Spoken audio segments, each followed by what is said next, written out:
Hello, I'm your host, Tamara Caulder Richardson, and welcome to Seeking Heaven, the Near-Death Experience and Other Phenomena. If you haven't subscribed, please subscribe, hit the bell to get show alerts. I have 2 shows, 2 episodes a week with phenomenal spiritual guests, so please stay connected. You can always stay connected also being on my newsletter, which is at southernbellemedium.com, and that's Belle, B-E-L-L-E. Also, check out the membership perks. We appreciate any kind of support you have for this channel, whether it's a one-time donation or it's monthly. Whatever you can do to participate is much appreciated. And if you can at this time, you're still a part of my soul community, and I thank each of you. So just keep watching and participating, and that's also another form of support. So today, I have the joy of a real treat for you today of introducing Dr. Laurence Brock. Let me tell you a little bit about him.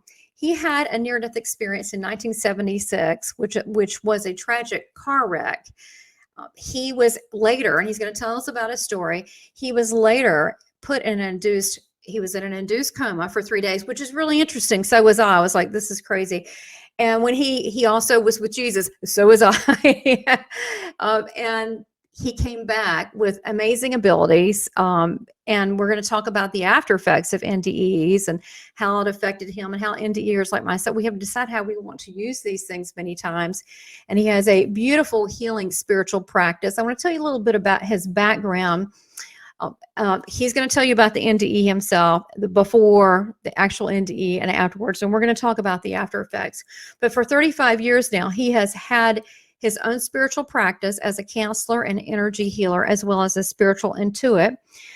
And he uses this not only to help others, but it's been a journey for himself. And so many people that watch these near-death experience stories, they don't realize that so much of the people that you see have worked very hard to be where they are. Yeah, they have natural ability, but they worked very hard. And so has he. He studied as well with many mystical master teachers. He can tell us about that, and different religions and also techniques, which also furthered him in his spiritual healing and his abilities. Dr. Brock holds a master's and a doctorate of spiritual science. He's a certified polarity and bodywork therapist, a postgraduate degree in advanced ministerial studies, and is an ordained minister. And he has just started his YouTube channel. I'm very proud of him, where he can help people with his spiritual teachings and discussions. And you can see that below. It's Dr. Laurence Brock, and then he has his website below as well that you can stay connected to. So let me first of all bring on Dr. Laurence Brock. Thank you so much for being on the Seeking Heaven channel. You're welcome. Thanks for having me. This is great. Absolutely. Well, I mean, you can tell 1976, you have been busy. Yeah. This is not a hobby. No. Being in the spiritual healing business, this is something that you totally embraced and have committed your lifelong work to. Yes, definitely. Yes, and there's just something in me that needs to do that, really. So sometimes it's, like anything, there's the work part of it. Yeah.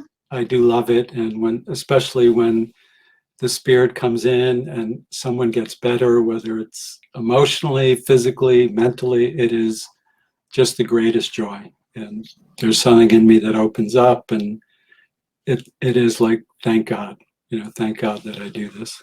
Absolutely.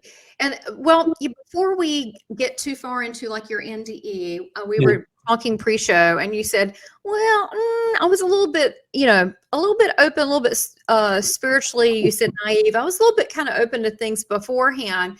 And you were talking about having mystical experiences. Do you want to share one or two with us before you go into your NDE?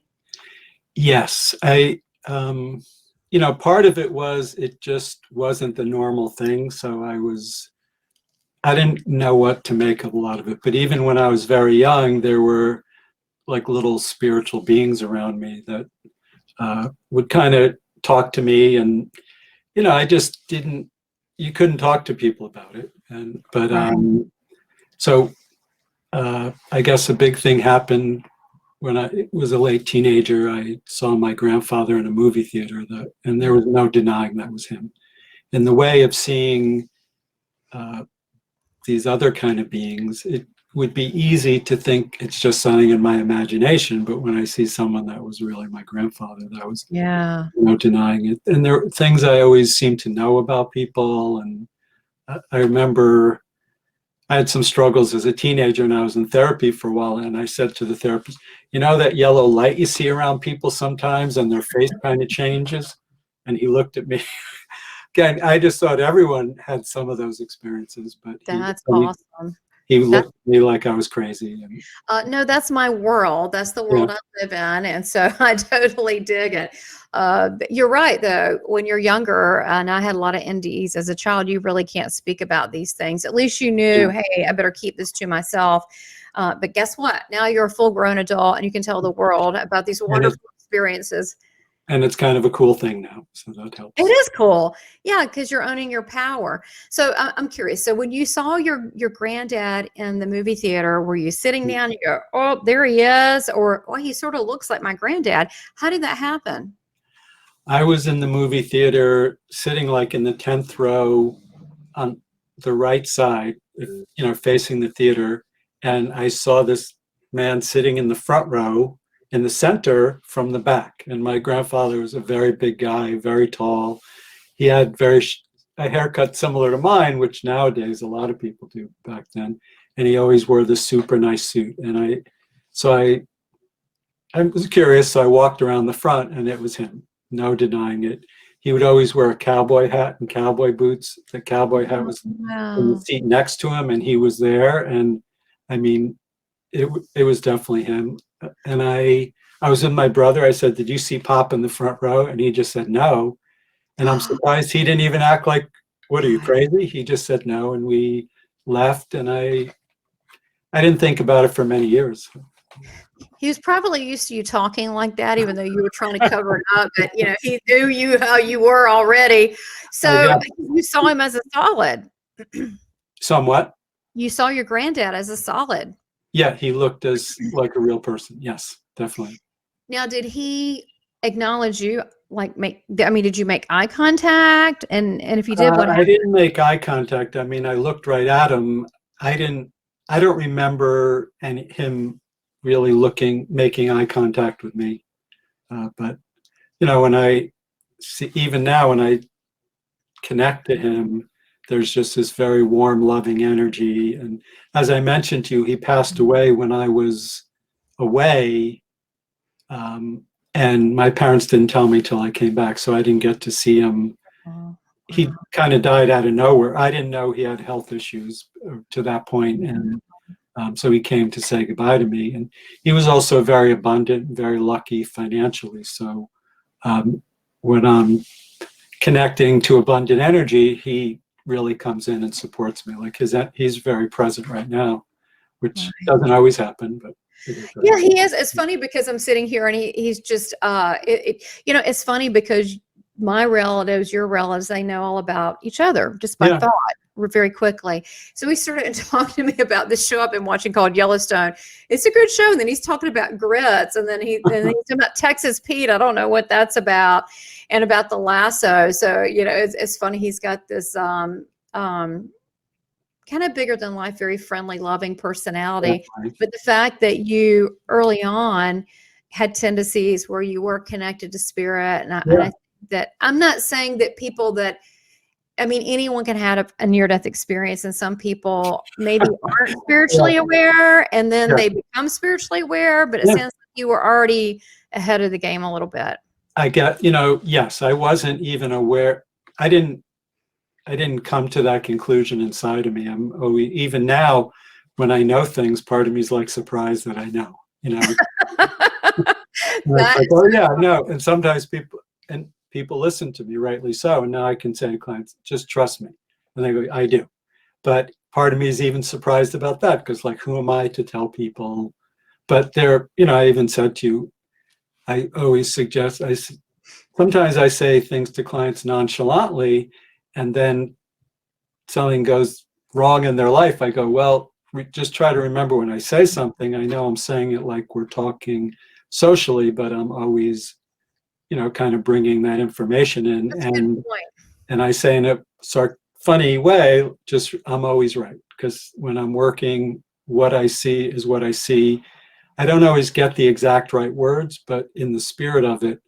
And it's just kind of interesting to see people struggling with things. And more than once, after clients that have been with me a while, they finally go, "Oh yeah, why didn't I listen to you years ago?" I go, well, I'm not going to force you to do what I say, but it's good. No, I think it's their own trust of themselves, or if you've been on this spiritual path for some time, and you have, like I have, and I think a lot of people don't understand when they see NDErs, and there are some people that might not have been spiritually aware or had some things going on, and then they wake up. But I've been on this for a long time too, and training and all of that.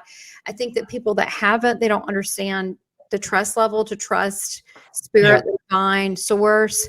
And so we do. So I understand that they have to build trust, but people, you're right. When we're portals, we're all portals. So we want to make sure we go to the highest vibration of that portal. But when we're talking, I've talked to people beforehand a session. I'm just having a chat, and I'm really thinking it's me talking to them, having a good time.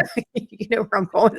And then I'm going, so then I'll talk about something crazy like, divorce or something, which I have never been divorced or anything. And I'm going, and then they'll go, "Oh yeah, I just went through that." And then the spirit will start telling us something. So I always say that, I'm spirit's little love puppet, but it's being receptive to that. And people, don't always understand that. So you're right. You could innocently say something that could totally help them because you're connected. It's also to trust people's process. And I've had times, I'll tell you one of the stories. This is when I was seeing people in person at an office in Manhattan. And this woman would come see me. She was overweight, definitely. And, she was actually a well-known professional in her field. Mm-hmm. And one day I realized, every time I tried to suggest lifestyle changes to her, she would charm me out of it. Very charming woman. And I said something to her and she said, "Yeah, I'm not going to do anything you tell me. I'm just here for you to fix me." And I really appreciated that honesty. Like sometimes when I tell people that sort of, they were like, "What?" And that's, so I learned to trust her process because that's where she was at. Mm-hmm. About a year later of coming pretty much every week to see me. I was doing body work, and she came in. I noticed right away because she had casual clothes on instead of a suit. And she said, "I'm taking a sabbatical from work.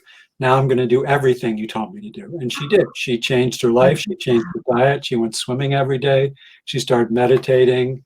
And part of the cool part of the story, she's a publicist, a pretty well-known one. And she said, "I'm only going to be collecting half my salary. Can I pay you in work instead of?" So I got to have this publicist that I would never be able to afford at the time to publicize my work. But it was just really cool to see her being true to herself in whatever way that is. And then that she came around. It's like, it reminds me to trust their process. That's beautiful. Well, you can't push anyone, anyone, no one can, if someone's not ready to look at things. So that's what you did. You allowed her to be exactly where she is at that moment. And then and boy, when she was ready, wasn't she? Just like that. It was like, one day, like out of nowhere. And it was cool to see that she did that. It takes a lot of guts, a lot of strength to it does be aware of that. And I mean, she changed her diet. She went from this very stressful job to not working for, quite a while. Wow, that must have changed her. I think there's something to be said with that. And that's something that we can all learn from, this being home with the pandemic, is hopefully we've reset our own life to what's important. So that's a good message for a lot of people. So I really want to go into the healing stories and maybe some case studies and all of that, and how you adjusted that and your divine learning as well as your earthly learning on that. But I want to talk about your NDE. Do you feel that was a pivotal point for you? And if so, why? And could you tell us a little bit about that story, about how that happened? Yeah. Well, I was living in Colorado at the time, and my parents lived in the suburbs of New York City, which is where I grew up. And I drove back with my roommate, who was also from the same area. We were friends, in high school and stuff. And we were invited to a party of a high school friend of ours, and I was drinking and doing some drugs. And I didn't feel like I was that high, so I asked my friend, I told the people at the party that I was too high to drive, even though I didn't feel that way, because there was a cute girl who had the party. So I could go back the next day, pick up my car, and ask her out, basically. About halfway back to my parents' house, I realized my sister needed my mother's car that I had driven to the party to go to work early the next morning. So I had my friend bring me back to the party. I remember leaving the party. I can still remember it. And then I don't remember anything after that till I was out of my body, looking down. The car was there, smushed. And I mean, I took a picture of it years ago, but I don't have it anymore. I lost it. But it looked like it was too smushed for someone to survive in there. And I was leaning against a tree. A police officer was kind of crouching down above me. And I assume he pulled me out, and I was there. Part of the experience is learning about the experience all these years. So someone asked me, did you think anything was wrong? I go, no, it seemed perfectly fine that my body was lifeless there. It just, everything made sense. It was a very kinesthetic feeling. People said to me, do you have a body? I don't know. It felt like I had an energy body, I guess. And Yeah. I was in the white light. I wasn't going to the white light. And then I knew, even though I was looking this way, I knew behind me there was a big ball of a different shade of white light, and then a person that was like a light being of a white light also, which was kind of radiating light with a little tiny bit of gold in it. Yes. Everything seemed fine. I'd often describe it like a day, the perfect weather. I live near the beach. It'd be like, one of the, whatever temperature you like. For me, it's like 72 degrees, Yeah, I like that too. The perfect weather. It just felt everything was perfect. Everything made sense. Even that, I had an inner knowing about family dilemmas, about earth dilemmas, about everything. And it was just like, well, everything's just so right and proper. And what, I don't know if it was a very short time or a very long time, but the being behind me said, you have to go back. Your father wants you to stay. At that moment, I knew the father he was talking about was my spiritual father, not my physical father. Okay. And then the next thing I remember, well, actually, a couple of times, one time I remember almost coming back to physical awareness, but basically I woke up 3 days later in the hospital. Got it. I got it. Yeah. That's so did anyone tell you what happened? Did someone hit you? Like what happened? Like with the car, the actual car? Did you Well, hit? the car was squished, and when I looked at it, I couldn't see how I didn't totally get squished. Right. I still have a scar that goes all the way back in my head. Wow. I have most of the damage was on the right side of my body, and definitely not when I was younger, but in the last few years, I feel the places that were hit back then, they're sore sometimes. People in those days did not even the doctors didn't really tell my parents what was going on. My dad did come in, and he told me he saw me and he could see into my brain, like the skin was peeled back. Yeah. And I remember the neurologist looking at me with this impish smile on his face. I can still see it in my mind. You're lucky, and I assume he meant you're lucky to be alive. And I still remember the nurse saying it was touch and go for a while. As far as any more medical stuff, I didn't know. I don't know if I flatlined. I assume I did from what they said, but I didn't ask that. Of course, the neurologist said you need to come back, in a few weeks or whatever time he said. So I had to go back to him for like 6 months being checked. Right. Now, at this point, you were in high school? No, I had graduated high school. And it was after high school, I moved out west. Okay. You know, part of my, when I was in between junior and senior year in high school, I took a trip and drove cross country and, you know, kind of finding myself and visiting a lot of national parks. So I just, when I was out there, I just really liked the feel of being out west. So I moved out west. Wow, a real renegade. Yeah. A spiritual renegade. So, okay. So now going back, so the car, did you hit something or did something hit you? Oh, Just I basic. hit a tree. I drove into a Okay, tree. you hit a That's tree. the You other didn't part. know. Okay, got it. Okay, I got went it. back to the tree. There was this little tiny divot in the tree, and the Yeah, car was totally smashed. yeah. I was going to say, but I think that the dents were probably more on you. That it is Yeah. a miracle, and to me, that's you know, it always blows my mind how some people even survive. And I think it goes to say when it's our time, it's our time. And if it's not, it's just not. It's just not, So yeah. God had major plans for you. So during that time, there were that you, I guess during the unconscious phase, the 3 days, you said you spent it with Jesus, which I also spent 3 days. The only time I remember is that thing that, and the time seemed to, I don't know what happened with the time. Yeah, If it was a long time or a short time. Even calling that being Jesus didn't happen till later when, it's okay. you know, I met the Sufi sheikh I was sharing. It's my mom convinced me partially by bribing me to come back east after the near-death experience. And I did go out to Colorado for a while again. And I was sitting in my apartment and someone knocked on the door. And I wasn't expecting anyone, but it was pre-cell phone time, so people showing up wouldn't be that considered rude or anything. And it was this woman who told me she was a sister of a friend of mine that I knew in Colorado. And she said, "Oh, my sister said some interesting things about you." And so she started talking to me about spiritual things and introduced me to the Sufi sheikh. And again, I just had an experience when she mentioned him.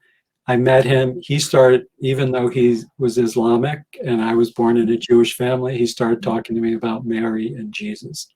And in the time of him talking, he talked about how open Mary was to the Christ energy coming in to, you know, to manifest Jesus, basically. And it was like, whoa, that love is what I experienced, the love in my near-death experience. As soon as he said Jesus, again, it was just like, even now, I see that image of the person behind me that I was seeing without looking that way. I said that was Jesus. And it just, even now I say that, this energy comes in and it's, I mean, right now it's almost like It's good. I know it's almost good. bow down to, it's such a great thing. And, you know, but yeah. It's true. Well, and you know, the other thing people have to remember, Jesus is for everybody. I mean, I'm not, you know, he didn't create Christianity. I mean, he loves everybody. Yeah. Everybody, you know, he's known for the love. That's how he's known. He's known by the immense love, which I don't understand the love that he has. I mean, he forgives. He's always said, "Oh, they didn't know." I mean, he's always like taking up for everybody. Yeah. But yeah, is that just on unconditional love that is just there's just nothing like it. It's so pure. But and I think this is another point to make, that people listen to these near-death experience stories or encounters, is that it's evolving for us too. And because you're in an altered state, and there's certain things you maybe, you know, we're not supposed to remember right then. I mean, years of near-death experience unraveled and unfolded that I remember, and I'm remembering more all the time in layers, but I think we're not supposed to know certain layers. It's kind of like, to me, it's a time clock. Okay, now they can know that part now. So it's not just a memory, but it's living within us and it's a discovery. Yeah. Would you agree with that? It is, yes. And, you know, it's, yes, because my understanding is deeper, and little things that I saw or experienced, I didn't really know what they were. And as my, you know, I guess my sophistication about it developed, my awareness, then these little subtle, what seemed like something you might ignore, just like, oh, that's it. In the same way when the Sufi sheikhs started talking about Jesus, like, oh, and there was really no denying it. Like that was it. You know, I didn't know in my mind even how to explain what happened. So I had to learn how to explain. Part of it is so I felt okay about it. Part of it is to be able to talk to people about it. Some of it is just how to process that energy without feeling like it's, and knowing in my mind that it's a good thing. It just helps let that in and helps my personal and spiritual growth, and then helps me work with people more. No, absolutely. I mean, this is multifold. Not Yeah. only are, you know, people many times are brought back to help others in this world, but we're Yeah. also trying to help ourselves. We're also trying to evolve as Yes. well. And so that's So we're trying to help the world, and we are part of the world. So, you know, sometimes people get caught up in helping other people, but you want to soften your vision and know you're part of the thing you want to be helping. So I'm part of the thing too. You know, I have a family, do normal life things too. And, you know, I'm part of the community and so I also deserve that help that I am giving to other people. true. That's true. And I think that thank you for saying that. So many light workers don't understand that they're busy helping, and that's great. Yeah. But they also deserve that joy and that love and to be helped too. Yeah, be healthy. Yeah, I agree. Do you remember, is it coming out yet? And maybe you don't. It's okay. I'm just curious.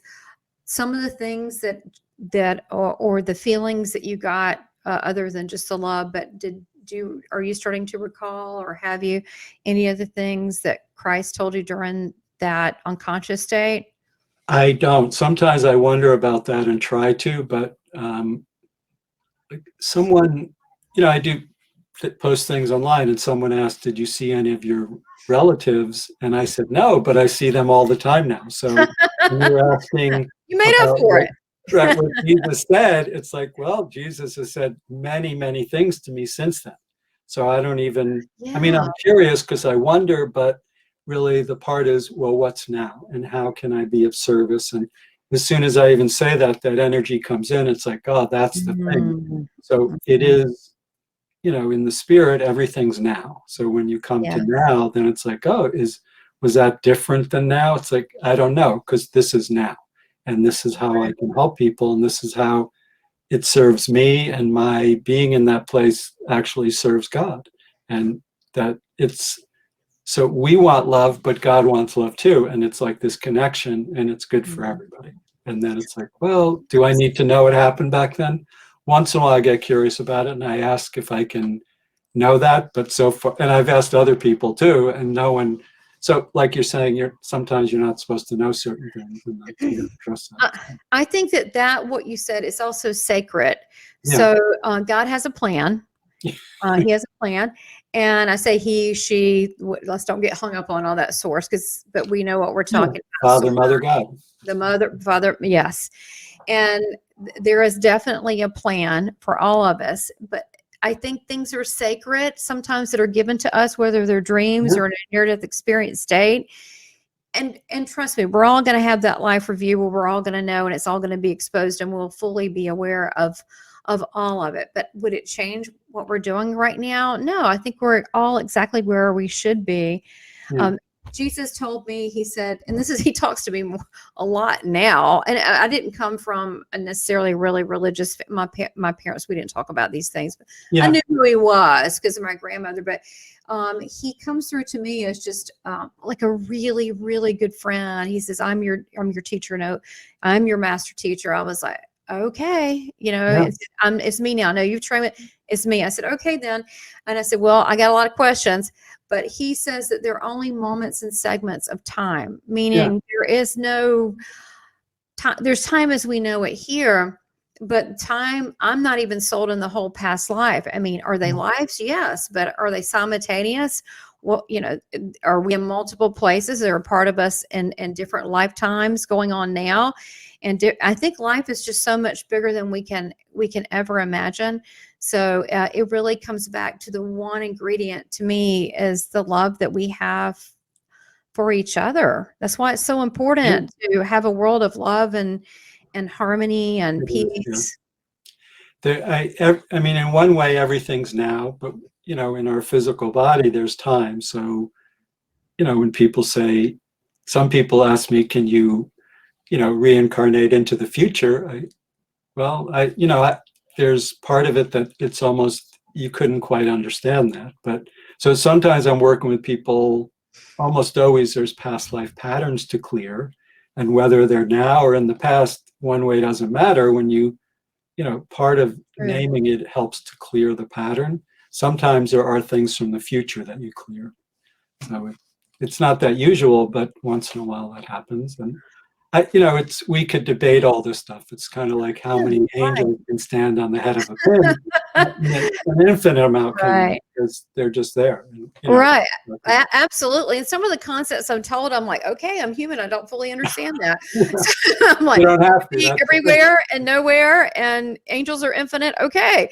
So, I think that it's back to also enjoying the life that we have too. So did that, after that experience, and again, we're not just the thing, like, an experience like, oh, you recall your birthday party at 6 years old. It's so much more than that, because it's a living, it's like, it to me, I don't know what you think, but it's like a dimension, a part of our, I'd say a portal. We're all portals to the divine if we want to be, but we're all spiritual beings. But it gave me a dimension that I didn't have, but it's still continuing to grow and trying to understand things. After that situation, I know it's still living in you, but going back then as a young man, how did that change from where you were? Here you are looking at the world, trying to see what you want to do.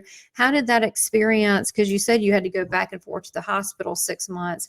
How did you start changing to now the grown man that you are now with a family? Yeah, it's some of it was not choices, like this woman showed up at my door. Other things happened that I started meeting a lot of people, that I started meeting healing teachers and things like that. Some of it, I noticed a change in when I touched people, my hands became warm almost instantly. And that was something I couldn't deny.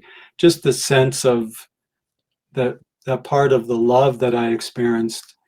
I kind of knew it before that, but then I knew that was the most important thing. I didn't know how to do it, or I still in my mind just assumed it was going to be get a normal job and that kind of thing. But, it's another thing I keep trying to examine. When I wrote my doctoral paper, part of the instructions were look at your life and see what works for you, and then come up with a technique. I decided to, and I know they were talking about look at your life right now, but I looked at my life from the beginning and basically almost did a study of my life all the way through to see how I got to where I was. Like that woman showed up at my door. Another thing happened. There's a few situations with women and girls that happened. One was I was taking a class at the local university, and there was a cute girl in the class, and I was talking to her, and she told me she was taking a yoga class. And I went to the class because I thought she'd be there. She never showed up, but then I liked yoga, so I got involved with spiritual things that way.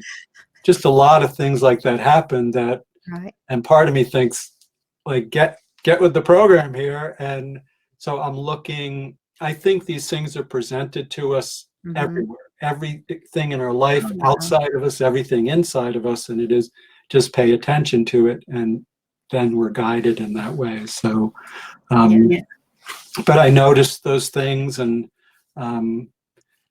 I mentioned you had a couple of other car accidents. One was kind of a minor car accident, but it caused me, I was working in my dad's electrical contracting company, and I didn't get hurt in the accident, but I woke up the next morning, my back and shoulders were like so tight. I knew I needed a vacation. I went to Vermont to visit. This was, meeting someone who had gotten involved with spiritual stuff also. And he introduced me to polarity therapy. And it's like, I'm thinking, oh man, I needed another car accident to get introduced to this thing. So the thing that happened in my hands where it was getting warm, this gave me an avenue to express that doing the polarity therapy. And was just, oh, I really get this. Then when I studied polarity therapy for a while, I helped the teacher of the class do a health fair in New York City, and I got an intuitive hit. I'm going to go to 2 of the booths. So there were hundreds of booths, this giant health fair in New York City, and I went to 2. One of them was just right around the corner from me there, ended up being someone who lived right near where I lived in the suburbs outside of New York City. So there are thousands of people that I met him, and I started studying very deep connective tissue massage with me. He ended up introducing me to another spiritual teacher that I studied with for quite a long time. So these kind of, listening to these, it's not like I mean, sometimes I get these aha, big spiritual moments, but it's more like pay attention to the little things. You're and right. See how I'm being guided and Right. trust that I'm being brought the right way. Well, I think that's for everybody, don't you? But Yes, definitely. I mean, now I'm almost like, I mean, you don't want to be like, okay, the phone rang. Is that a sign? Is that a sign? I mean, you don't want to be, jumping, but you want, to me, I look at it with a sense of laughter and glee, kind of like, okay, all right, and it's funny, little things like, just even little things. I'd like a sign. Yeah. And then I'll open the door and at my feet is a hawk feather. And I'm thinking I could say, wow, that's really a coincidence. I could say that, or I could go, wow, the hawk is what vision, and, spiritual leader. I can go, oh, thank you. Keep going. That's basically their way to say, keep going, with what you're doing. So I think we always get that kind of messages. And it's funny. I've had it where people have come up and said things to me in response to my question to the divine. Yeah. Just random people. They'll, it can happen that way too. I don't know if you've ever had any of that. Yeah. It's kind of a cool thing. Yeah. It is cool. Everything's connected together. And then there's a part of keep going and check it out. It's almost like you got to check it out. Don't invest all your money on something without checking it out, basically. So, well, how true. It's funny because my mom was over here for Memorial Day weekend, and she was on her Facebook. I'm like, Mom, really, please, can we just be as a family? It's such a bad habit. And she's like, well, there's a question here, and I'm really thinking about it. I'm like, what? She goes, what would you tell your younger self when you were 18? I said, I don't know. What would you say? And first she's like, I don't know. And then after a while, she started really thinking about it. She goes, but you can only say it in 3 words. I saw that posting, actually. It made me think. Did you really? And it was the thing is, if that happened, I probably would have said something to avoid my near-death experience because the car accident and everything. So I said, I'm not going to say anything.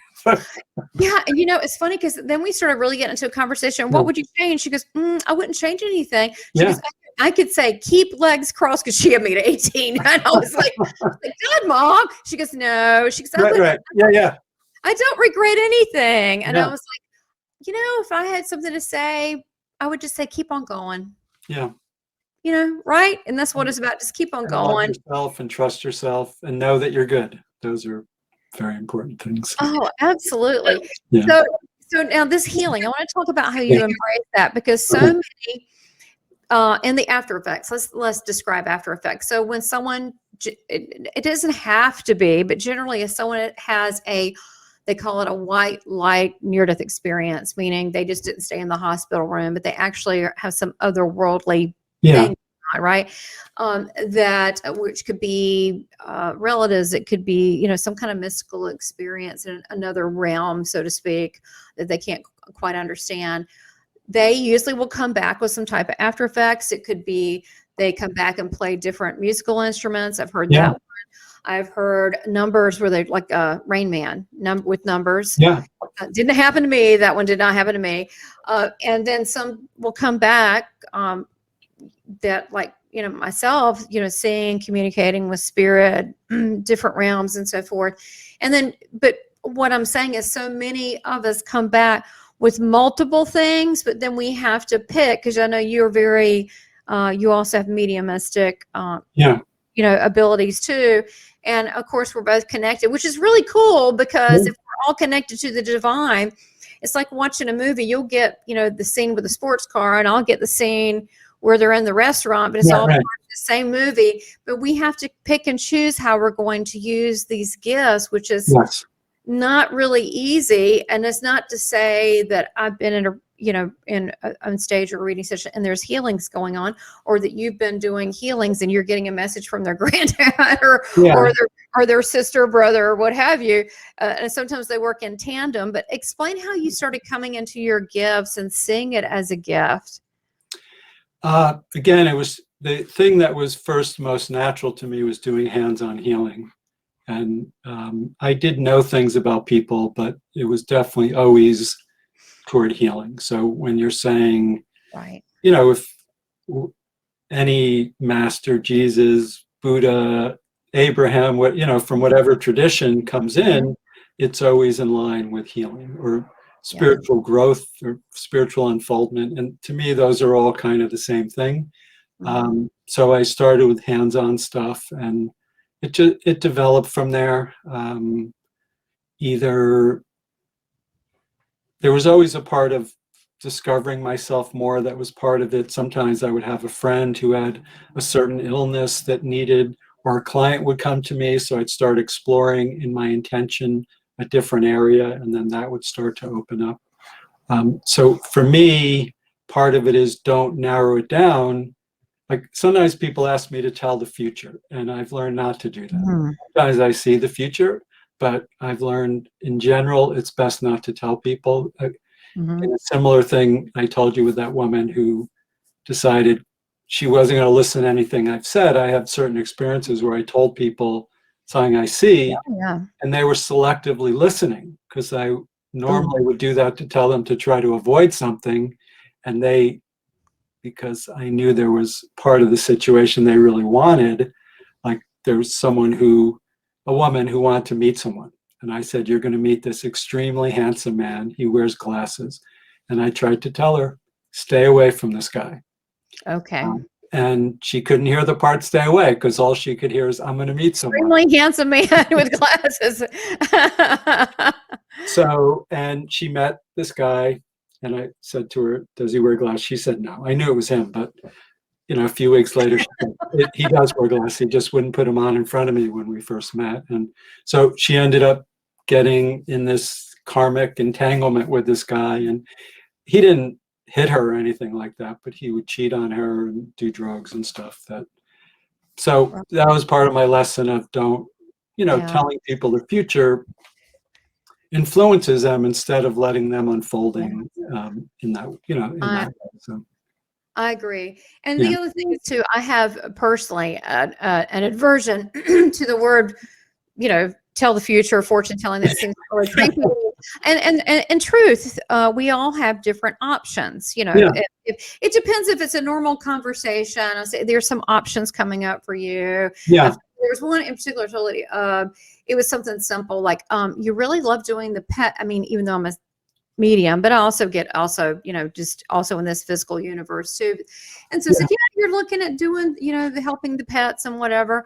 And that's an option for you, or you can do this or that. It's totally up to you. I mean, like it's up to us. Yeah. Whatever we do. And she goes, oh my God, I've really wanted to do it. I said, well, that's an avenue you could explore. So I think right. Well, I can tell people where there's energy for them, or, if people ask me about something, I can say, you can, the way I've been talking about it lately is like we're a puzzle of our past lives. And when there's something from a past life where you can be successful somewhere, it's an option. If sometimes I see things and I'll say, well, I don't really see much energy going there, but, just to try to guide them in that way, without being too specific where it's make them, it's, there's a certain responsibility there that it's about the person and not about me. And not about me putting my energy on them, and about them unfolding in their trueness and, connecting to their true self, their inner wisdom, whatever that is. So that's always the priority. Well, encouraging that person to be the best they can. I just, if that were to come up, I'm the same as you. I am like, look, it's whatever you decide, whatever, you have the power within you to do these things. You'd probably be happier here, but it's up to you. I mean, I really try to stay away from that. But then again, you think about, we talk about guides all the time. Yeah. And we're here on earth, but aren't we supposed to act like a guide? We're not really supposed to tell people about these things. They have to kind of figure it out. Even with our own guides, they don't tell me everything about myself. It's more like a general direction. Yeah. They'll and it's like it's a adventure, and then I'll go here and they'll go, okay, I understand. I have more fullness of understanding here, and then I won't know for a while about certain things about myself, and then it'll be explained later, because we're here on this journey. We're not supposed to have all the answers, and sometimes life has these beautiful, amazing surprises that why would you want to ruin, like Christmas Day or your birthday? Yeah. Right? Well, and we have things to learn, but if we could. I know for me, I can see things for other people a lot more clearly than for myself. And so yes, you have to honor their process. And sometimes it's like, I'm thinking, oh my God, why don't they listen? Because I mean, really, in one way, like with that woman, she's going to hear what she wants to hear. She didn't hear the part, stay away from this guy. And I told her more than once. I said, because I could see, and she just couldn't hear that part. And so it's a funny thing, and you have to respect yourself and trust the spirit comes in. And I'm also a believer we are our brothers and sisters keepers, so we want to do things to help people and take care of them. But it's an interesting balance. It is. Well, we can't do things for people. What was it? The lady you were giving the example, just do me, and then I'm not going to do all that. Just work on this, and then I'm leaving. But she eventually had the spiritual gumption and maturity to do something. I respected her that she said that. Like, she knew where she was at, and who am I to judge where that's at? And what I do feels good. Even when I'm working over long distance, people just feel good. It balances them. If there's stuff that can be cleared and taken away, that can happen, but it's there's like a certain level. It's kind of like the stuff has to come up here. You don't want to go in here usually to get things out if they're kind of not finished with that and they're not kind of letting it come up. A lot of times people ask me to work on their family or friends, and it's a little different because it's more like I can send the energy there and see if they let it in. If someone I'm working with, I can kind of push it in a little bit, partially because they're asking me to. And over the years I've learned there's times I've helped people with things and discovered after, there was this guy asking me some years ago to help him with this business deal. And I knew I sort of crossed the line, but there was a lot of money for him. And I went over the line. I knew it. I was trying to say, I could go over the line a little bit. And he did end up making a lot of money. He got to keep that, but it ended up, there were all these legal battles after and everything. He ended up being right. And I look back, oh man, I should have just stepped back a little bit and see if without stepping over that line, it still would have worked. And, he was fine with the whole thing because he made a real lot of money. Well, and I think that's really what we're saying is to everyone. When you're a friend to someone, you encourage someone on their growth, and sometimes on their growth they have to fall and stumble and scrape up their knee. If you're a child, you can't always stop that. But I've had some funny ones. I've had one where they said, I want to reading, and I want to know about my career. And I said, okay, so I'm not in control of that. You have a team. Team God, and they've already decided what you need right now, and if you're okay with that, we'll go with that. And they're well, okay. Of course, it was like an amazing healing message, and it was nothing at all about the career. It was nothing at all. It was something old that got cleaned up, and she felt so much better. But I think that we tend to think we know what's best for us, but really God really knows what's best for us at this time, which is what you're tapping to. And during that moment of when you are in a moment of sacred service, that's what it is sacred. We're that funnel, and it is divine. And honestly, I don't know whatever's going to come up for someone, except it's going to be absolutely the best thing and for that person. And I think that, I mean, it takes integrity too. And it sounds like that you work very similar. I take that part very seriously. I also take taking care of myself energetically and spiritually very seriously. So I spend hours, I want to say every day, but most days, doing things to clear my energy. I do Tai Chi for balancing, yoga, meditation, all this stuff. And I do, and I studied, I have my doctorate, the master's, the doctorate, the advanced. It was like 9 years of school, it was serious. And, as you said, the real gift comes from inside of me, but I want to learn as much as possible to harness that gift in the best possible way, is what I'm so glad you said that. Because again, because I've been doing this now, August, I was told to do this YouTube to have people, spiritual practitioners come on, and near-death experiencers and spiritually transformed, to tell their story and who they are, and for people to get an idea of where they've come and where they are now and what they're working on. And people don't always realize, they'll see, wow, Dr. Laurence Brock, he really has it together.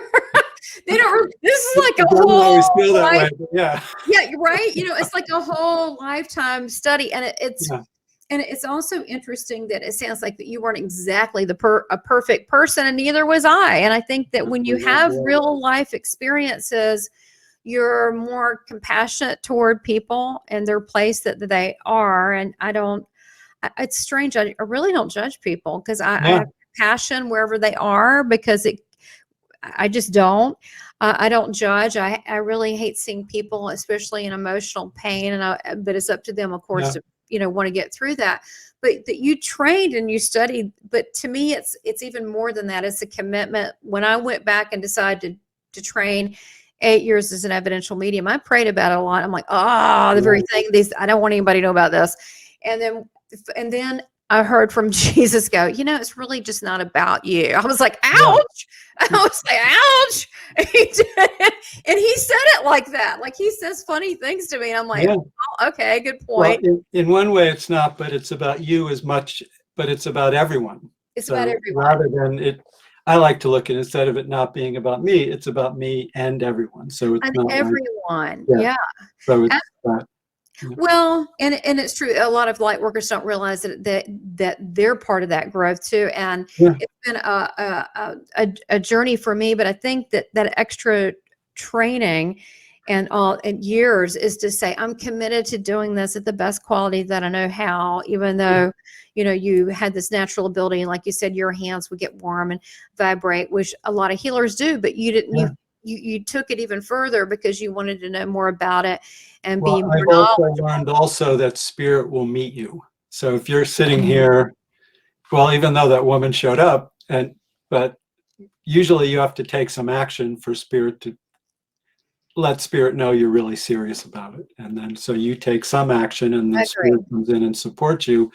If you're just sitting there doing nothing, like, I have a friend who's talking, if you're going down to the pool hall drinking beer all the time, spirits will support you in going to the pool hall and drinking beer all the time, but this way I want spirit to support me in my healing and my spiritual growth and being a good dad, doing things for the community. So I take action in there, and the spirit comes in and provides that in ways beyond what I could imagine. That it's really, I agree. It's a cool thing. There's no way to describe how cool it is.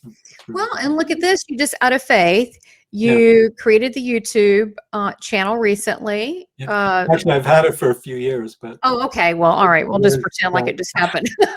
Okay. So you're doing something about it now. As I said to you when we were talking a few weeks ago, my daughter said, wow, you're a YouTuber. And I don't get millions of views, but, I get like 40,000 views a year, which is not nothing. That's for sure. Yeah, absolutely. Well, it's your voice, whether it's whatever platform you choose, it's your voice. And to be able to, we should all realize that our voice counts, and individually and collectively, and that it's a big secret that we all are divided, but we're not. We all come here to learn and to grow. And we should look at each other as our brothers and sisters. We've been all things, and we're so closely related, but I don't know why people want part of my thing is I want the healing to come through my hands and my voice.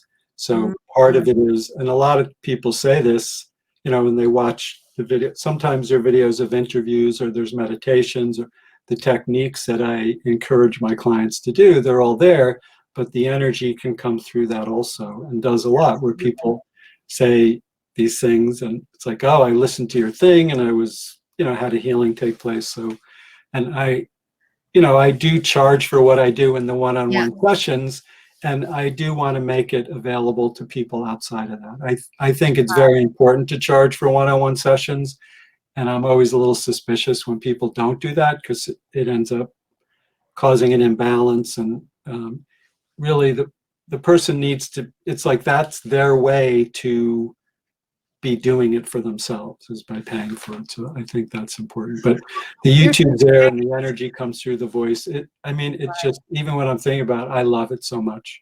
It's just, I love doing it. It's just great. Well, I mean, you naturally love people, and it really shows. I'll tell you about the voice. What Jesus has told me. He said, "Be careful." When I was, I do remember this. Yeah. He said, "Be careful what you manifest," and he said, with your thoughts and your words. He says, because what we speak starts manifesting. He said, yes, it's longer on earth than here. It's immediate here. And he said, but you want to speak, he said, life. And he said, you're also your words and your tone have life. He said that too, that it has energy too. So that's why I always speak life. I speak blessings to people before every reading. Oh, I don't care I don't care who they are. I don't care if where they're from. Yeah. I really don't. I don't care if they're from Mars. I'm going to offer a blessing to them, from the divine. Everybody takes it, because you're speaking life and prosperity to that person, but it's our voices matter. So a lot of, I'll even catch myself. Sometimes I'll go, oh, I didn't mean to say that. Erase. Let me say it better now. Yeah. There's a responsibility to it. Catch yourself. That's very important. So. Yeah, that's all that we can do. Well, look, tell us how that we can get in touch with you, because if you want to, first of all, you've got the YouTube channel, and then also you set up private sessions as well. Yes. And tell us, let's see, you've got here your website. Yes, laurencebrock.com, and all my contact information's on there. There's a place to make appointments on there. My YouTube channel has all the links too, which is Dr. Laurence Brock. And I love to do all of it. And the one-on-one work is really quite powerful for people. And I know for me, I talk to someone who does what I do regularly to check me, because there's something in us where it's almost set up that we can't catch some of our stuff. Like you said, sometimes you speak before you think. And there are other things in our life that we do that we're not quite aware of. So I, encourage people. I think the one-on-one sessions are really, really helpful for people. Right. Even for light workers. And I'm starting to see that work part of my thing of taking care of myself is that, because it's easy to almost explain things away. Like, the negativity, sometimes it's very obvious. Sometimes it's very subtle how it sort of gets us off here and that. Sometimes I'll be running something inside of me, and then all of a sudden, a few days later, I go, wow, I was doing this for like 3 days and I didn't realize this, going into worry or whatever it is, or having some negativity around me that I didn't see. And so someone else can see that from the outside. Well, and you're human, we're human. So we need to be human, and we need to stay connected and be grounded here. And if we do have, some of these are bad habits. Yes. That's actually good news if they're bad habits, because we can detect it and change that to something that's more helpful to ourselves. It's when we don't see it. So it's always nice to have all spiritual teachers always have spiritual teachers and coaches if they have any sense, right? It's true. Yes.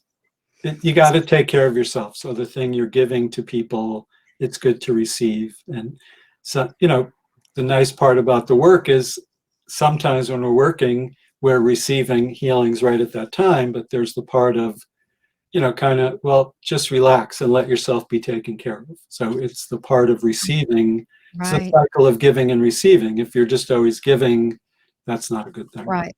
There's a two-way flow in this world, and so it has to work that way too. So one last thing I thought, because I know you have such a great sense of humor, not that this isn't serious, it is serious, but Yeah. I was looking through your testimonials and I'm going, what is the deal with the weight loss and healing? Yeah. It happens. What do you think that is? I mean, not that, I'm asking for a scientific answer, but a Yeah. couple people mentioned that.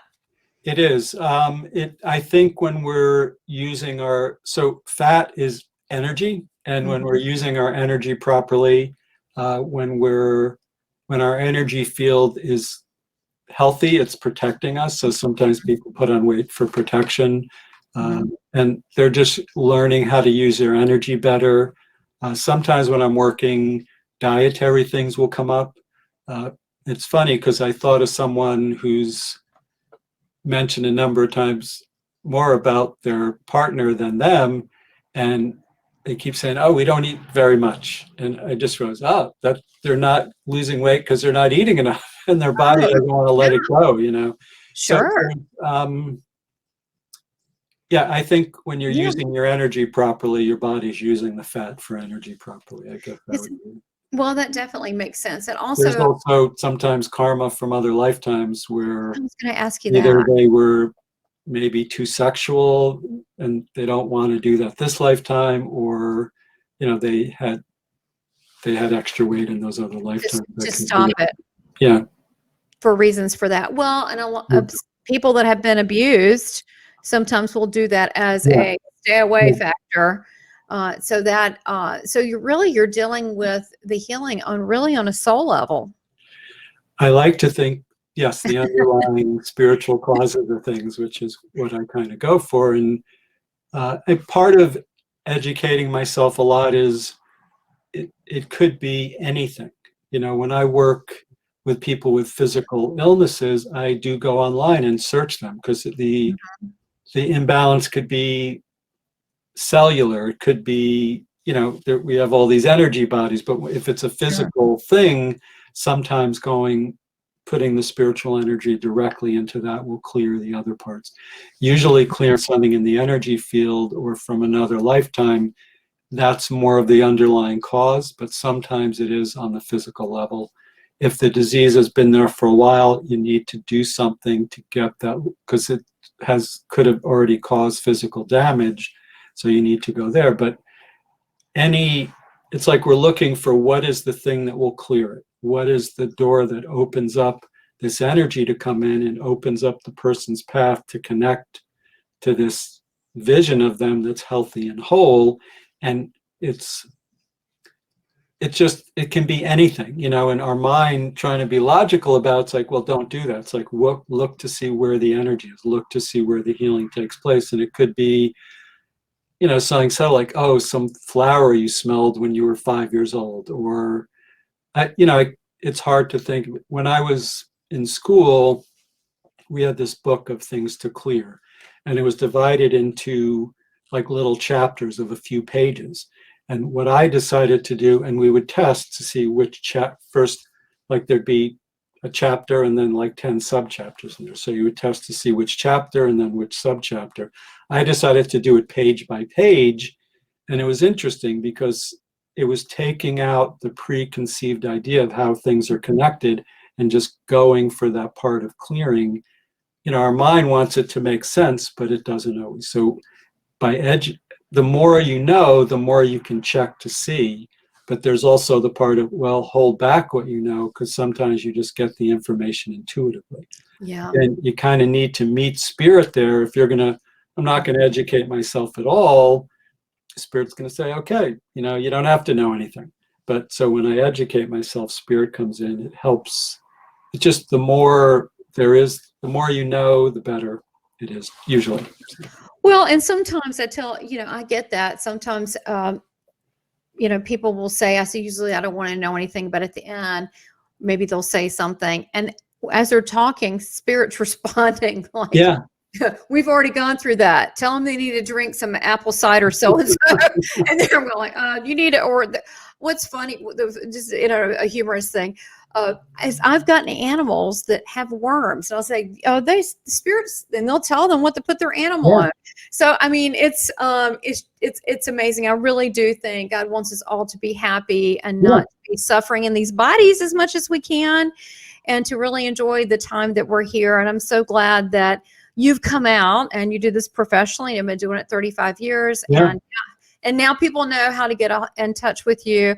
And I look forward to seeing all the things that you're going to be doing, not only YouTube, Thank but you. other places. So thank you so much, Dr. Laurence Brock, for being Thank here. you for having me. Yeah, you Thank have you. a great show here, and you do cool things too. That's great. Well, I'm trying. Absolutely. Thank you so much for being here. You're welcome. Namaste.